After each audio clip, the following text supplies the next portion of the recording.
السلام علیکم پیارے دوستو، آج ہم آپ کو بتائیں گے کہ نفس کے ساتھ جہاد بہترین جہاد ہے۔ ہر عقل مند کے لیے یہ ضروری ہے کہ وہ بھوکا رہ کر خواہشوں کا خاتمہ کرے، اس لیے کہ بھوک اس دشمن خدا نفس کے لیے قہر ہے۔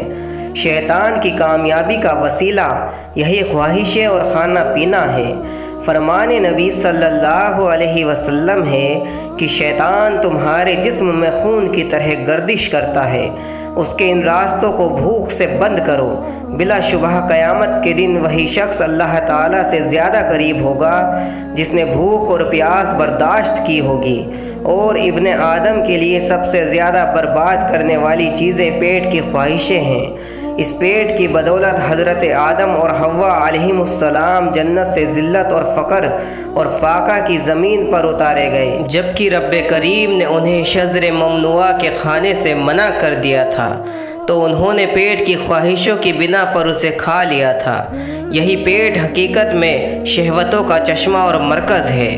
ایک دانہ یعنی گیانی کا قول ہے، جس انسان پر اس کا نفس غالب آ جاتا ہے وہ خواہشوں کا قیدی ہو جاتا ہے اور بےہودگی کا تابع و فرما بردار بن جاتا ہے۔ اس کا دل تمام فائدوں سے محروم ہو جاتا ہے۔ جس کسی نے اپنے بدن کے حصوں کی زمین کو خواہشوں سے سیراب کیا، اس نے اپنے دل میں شرمندگی کی کھیتی کی۔ اللہ تعالیٰ نے مخلوق کو 3 قسموں پر پیدا فرمایا ہے۔ پہلی، فرشتوں کو پیدا فرمایا، ان میں عقل رکھی مگر انہیں خواہشوں سے پاک صاف رکھا۔ دوسری، جانوروں کو پیدا کیا، ان میں خواہشیں رکھی مگر عقل سے خالی کر دیا۔ تیسری، انسان کو پیدا کیا، ان میں عقل اور شہوت دونوں پیدا فرمائی۔ اب جس انسان کی عقل پر اس کی شہوت غالب آ جاتی ہے وہ جانوروں سے بدتر ہے، اور جس مسلمان کی شہوت پر اس کی عقل غالب آ جاتی ہے وہ فرشتوں سے بھی بہتر ہے۔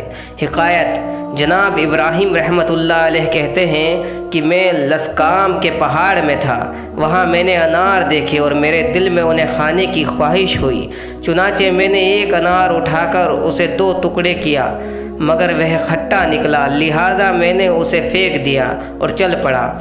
چند قدم آگے جا کر میں نے ایک ایسے شخص کو دیکھا جو زمین پر پڑا ہوا تھا اور اس پر بھیڑیں چمٹی ہوئی تھی۔ میں نے اسے سلام کہا اور اس شخص نے میرا نام لے کر سلام کا جواب دیا۔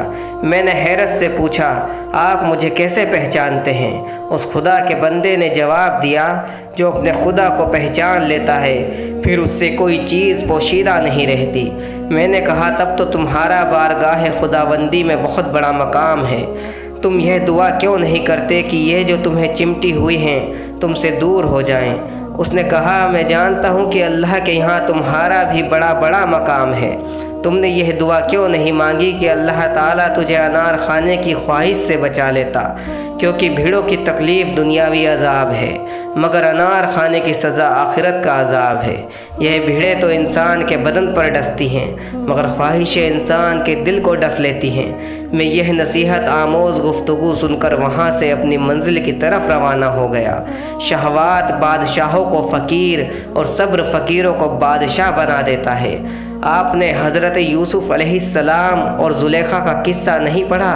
یوسف علیہ السلام صبر کی بدولت مصر کے بادشاہ بن گئے اور زلیخا خواہشوں کی وجہ سے عاجز و رسوا اور بصارت سے محروم بڑھیا بن گئی، اس لیے کہ زلیخا نے حضرت یوسف علیہ السلام کی محبت میں صبر نہیں کیا تھا۔ حضرت ابو الحسن رازی نے اپنے والد کو خواب میں دیکھا۔ جناب ابو الحسن رازی رحمۃ اللہ علیہ کہتے ہیں کہ میں نے اپنے والد کو ان کے انتقال کے 2 سال بعد خواب میں اس حال میں دیکھا کہ ان کے جسم پر جہنم کے کیر یعنی تارکول کا لباس تھا۔ میں نے پوچھا، ابا جان یہ کیا ہوا؟ میں آپ کو جہنمیوں کے لباس میں دیکھ رہا ہوں۔ میرے والد نے فرمایا، اے فرزند، مجھے میرا نفس جہنم میں لے گیا، اس کے دھوکے میں کبھی نہ آنا۔ میں ان 4 دشمنوں سے گھرا ہوا ہوں جو میری بدبختی اور گناہ کی زیادتی کی وجہ سے مجھ پر غالب آ گئے ہیں۔ شیطان، نفس،